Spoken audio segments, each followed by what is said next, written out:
And joining us now on the line from Montreal, Quebec, Antonia Maioni. She is Professor of Political Science at McGill University, Director of the McGill Centre for the Study of Canada. And Antonia, I can see some of our viewers are already scratching their heads saying, wait a second, isn't that woman they have on when they want to talk about Quebec's place in Canada? What is she on talking about healthcare for? So you want to answer that? Why have we got you on about healthcare, Antonia?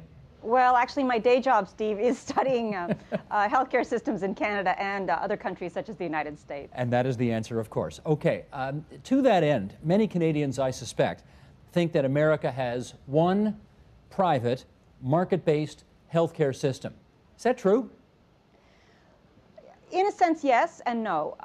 The majority of Americans are insured through private market-based insurance system, but the United States has a very eclectic healthcare system. And in fact, there are as many healthcare systems as there are American. Every American has his or her own coverage based on where they live, what they do for a living, whether they're retired or not. There's a huge amount of public involvement in the healthcare system in the United States through Medicare for the elderly, through Medicaid for the very poor. Employers offer health insurance to their employees and are subsidized by governments to do so. So there's a range of different ways that Americans are insured. What's the most telling thing, however, is that it's not universal access in the way that we have in Canada. That access to health care in the United States is predicated on your insurance coverage, and it's up to you to find a way to be covered. But if you have coverage in the American healthcare system, is that system better at delivering a high-quality level of decent care for you? Again, I think that depends. Most Americans who are insured will tell you that it does give them access to what they need. However, it's very expensive to get that access. Health insurance is very expensive for Americans. And also, health insurance, when it's based on market value, has conditions that it's placed upon it. So some Americans may have pre-existing conditions that won't be covered. There may be catastrophic conditions that aren't covered. So in a way, even though a lot of Americans are insured, some would consider themselves underinsured. So if you've got a chronic disease or you've got some kind of pre-existing condition that can't be covered by a private insurance situation, what do you do? Well, it depends. It varies by state in terms of regulation about what insurers can or cannot do. It depends on the kind of contract your employer has set out with the health insurance providers. But if you find yourself in a situation where you're either not covered for that particular condition or you don't have health insurance coverage, your options are quite limited. If you can be declared disabled, you can be eligible for Medicaid, the public program. But normally what you do is you end up in an emergency room. And there is a legislation in place in the United States, an Emergency Medical Act, in which Americans have access to the ER to be able to be screened and stabilized. But that's it. That's the extent of what an ER has to do for a patient that is not insured. What would you say is the greatest strength of the American healthcare system? Well, we have to remember that the American healthcare system does have a public component to it that does cover the elderly, that does cover the indigent poor. So there is a recourse for people who are shut out of the market to buy health insurance. But the other thing I would say that's a strength of the U.S. system is if you look at not-for-profit HMO, at health maintenance organizations, the way that they're organized with the emphasis on prevention, on primary care, on continuity of care, on having a healthcare advocate, those are the kinds of things that we've tried to put into place in primary care reform in Canada. And I think that some of those models do work quite well. And the biggest weakness in the system? Well, it has to be the fact that access to care is not guaranteed, that there is no universal access to care, and, of course, the cost issue.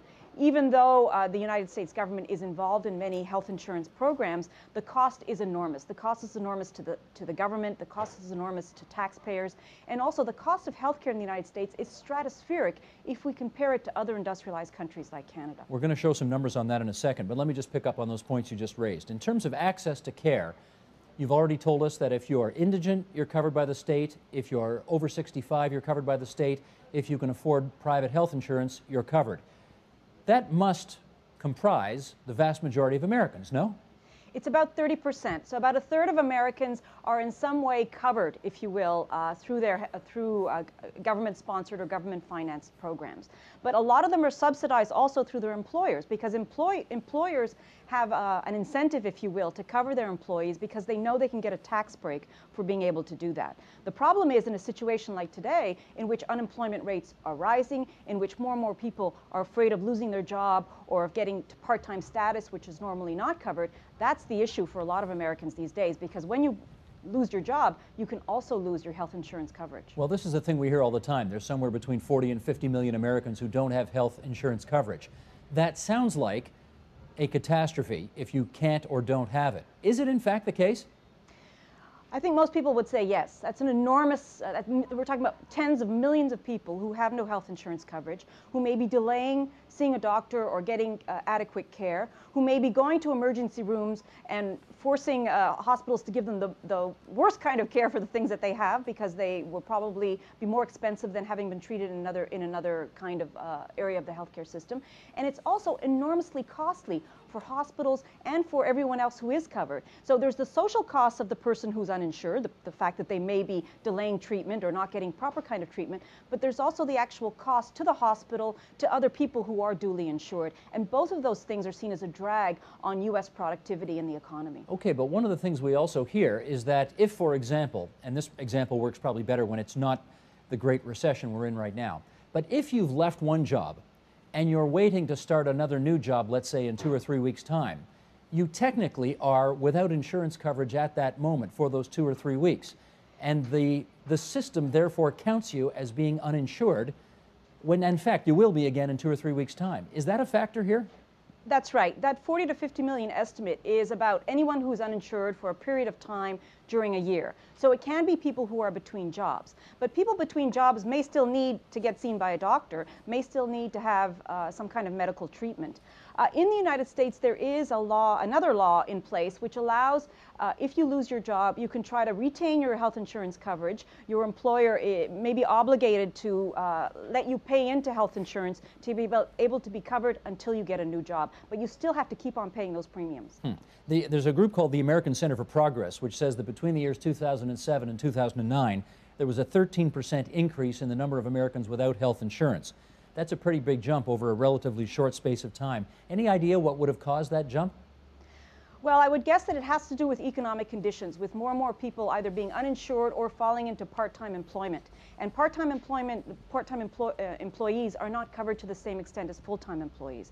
There's also the fact that there's a gap, if you will, or a divide in terms of who's not covered. We see more Hispanics not being insured, more people of minority backgrounds not being insured, people who tend to be in lower-paying jobs or who tend to have a series of part-time jobs. Let me also put up a couple of numbers here that will be very famous to those of you who are in the healthcare field and maybe less so to the rest of us. But here's total healthcare spending as a percentage of the economy. 2005, the year for which most recent figures are available. Canada, we are almost at 10% of our economy spent on healthcare. The United States, more than 15%. So they spend way more than we do on a healthcare system. And the question, of course, is do they get that much more bang for their bucks? I think the answer has to be no. The United States, as you said, spends over 15%. It's closer to 16% of their GDP on health care. It's about $7,000 in per capita costs. These are enormous figures. But if you look at the actual health outcomes of Americans, they're not that much better. In fact, in some cases, they're worse than in people living in other industrialized countries, including Canada, on things like infant mortality, on death rates, on all kinds of indicators that we use to try to gauge population health. The United States does not have necessarily better outcomes. However, if you break it down by socioeconomic group, that's when you may see that some people who are very, very wealthy in the United States may have access to care that is really one of a kind. There are medical breakthroughs in the United States every day. They do have a big investment in R&D and healthcare. But the effects of that, I think, are not shared equally across the population. Do those numbers also reflect the fact that perhaps the Americans aren't as good at controlling costs as, say, Canadian authorities are? Well, they're certainly not, and that's built into the system. In Canada, our provincial healthcare systems do have a big cost containment factor. We have a cost containment factor because government agencies can negotiate fees with doctors. Governments impose global budgets on hospitals. We have all kinds of ways of trying to control costs. In the United States, it really is a market system in which it's driven by providers who can sell their services for these kinds of healthcare needs. And again, even though government is involved, government is only involved in certain parts of the healthcare economy, if you will, and they don't have the kind of cost control regulation or regulatory authority that we do in Canada. Okay, but they do say that the dynamism of competition in the private sector controls costs in the United States in a way that it doesn't here because we have a single-payer system. Is that not the case? I would not agree with that. I don't think that you see competition actually decreasing costs in the United States. I think that in the U.S. case, we see it actually ratcheting up costs. There are also other factors such as malpractice and the other kinds of things that we have in a more or less regulated environment that also bring up those costs in the U.S.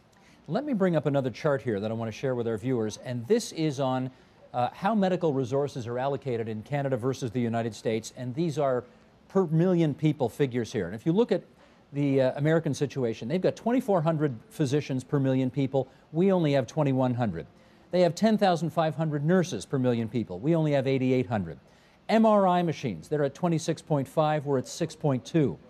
CT scanners, they're at 33.9, we're at 12. By all of these measurements, Americans have more. So the conclusion these numbers would lead you to are, they got more docs, more nurses, more technology. Surely they must have a better system, no? Not necessarily. On the docs and nurses, remember that those are not very great disparities. And if you look at Canada and the United States as compared to other industrialized countries, they both fall below the average. And it's not an enormous disparity. On the side of the technology that you mentioned in terms of MRI and CT scans, it's true that Canada is really in the bottom tier of most industrialized countries in terms of the intensity of use of those particular technologies. But one of the things that's come up in medical fields is to the extent to which these kinds of technologies actually have you deliver better health care. They are important diagnostic tools, but they don't actually provide the health care that you need. And if you look at President Obama's implementation or his attempts to implement reform in the United States, part of what that plan or what he wants to do is to put less emphasis on medical treatments or medical devices or medical things that aren't actually bringing you better healthcare outcomes, and to put more investment in the kinds of preventive primary care, chronic disease management that will get you better healthcare outcomes. Now let me pick up on something that you raised a few moments ago, and that is our healthiness, if you like, compared to America's healthiness. And if you compare America and Canada, let's do life expectancy. In Canada, the number 77.8 years. In the United States, 75.2 years. Life expectancy for women, 82.6 for Canada, 80.4 for Americans. Percentage of people with diseases. Again, we have fewer people with heart disease, we have fewer people with diabetes, if you look at the numbers. The question is, does the Canadian healthcare system get the credit for the fact that, at least on those four indicators, we seem to have superior numbers on this side of the border? Well, population health is driven by lots of things, not just healthcare services, but certainly the idea that we have universal access to healthcare in the United States means that we assume more Canadians are going to see doctors regularly, or at least getting treated when they need to, so that cases don't become as bad as all that, so that perhaps if someone has a problem, it can be treated properly so that diabetes does not lead to dialysis, those kinds of issues. So there's a sense in which if you have universal access, you can at least monitor your population and ensure some kind of healthy lifestyle or some kind of way of treating conditions that don't get worse over time. But would you say our healthcare system gets the credit for the fact that we appear to be healthier, or are there other factors at play here? I think, as I said, there are other factors at play, including the big thing that we have less inequality overall in Canada than in the United States. Lifestyle, again, is another big factor, housing, other social policies as well. It's a big mix that leads to population health. Gotcha. Let's take our last few minutes here and just talk about what everybody says is the coming healthcare reform in the United States. We know that a decade and a half ago they tried this when Hillary Clinton was given the task of reforming healthcare. That didn't work out too well. Now President Obama wants to give it a shot. One of the things he has said, Antonia, is that he wants to cut $2 trillion out of the American healthcare budget by the year 2019. Given the interests, given the stakeholders, given everything in the United States, is that even possible? That's a very good question, and I think that's the question that everyone is asking. But President Obama is doing something very clever. He understands that people are concerned about access to care, and they're concerned about being able to afford that access to care, which is the big kicker in the United States. He also knows that in order to get bipartisan support for any kind of health reform measure, it's got to have some kind of proof attached to it that it's going to bring down costs. And certainly that's what Republicans will be looking for in any kind of measure that goes forward to the Congress.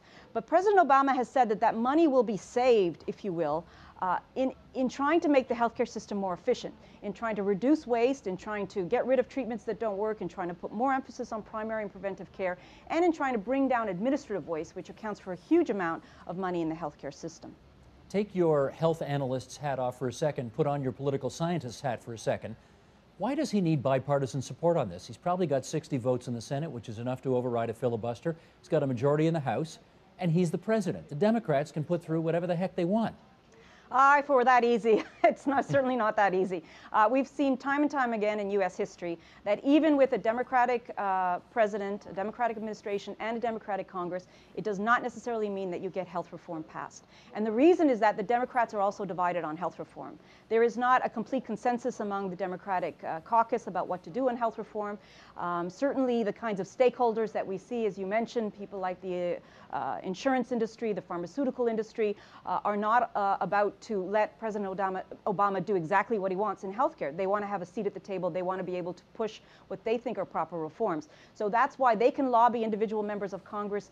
They can make Democrats sit back and think about other alternatives. So it's definitely not a shoo-in, but it's a really, really important reform for Obama to do in this first year in office if he has any hopes of making it to a second term as president in the United States. Well, since the president has said that he wants everyone covered, he doesn't want anybody to be left out, if that's the case, can you imagine them going to a single-payer Canadian-style healthcare system? No. I don't think that's going to happen in the United States. There are groups that lobby for this kind of insurance, both at the federal and at the state level. There are members of the Congress who have already proposed bills to that effect in the Congress as we speak.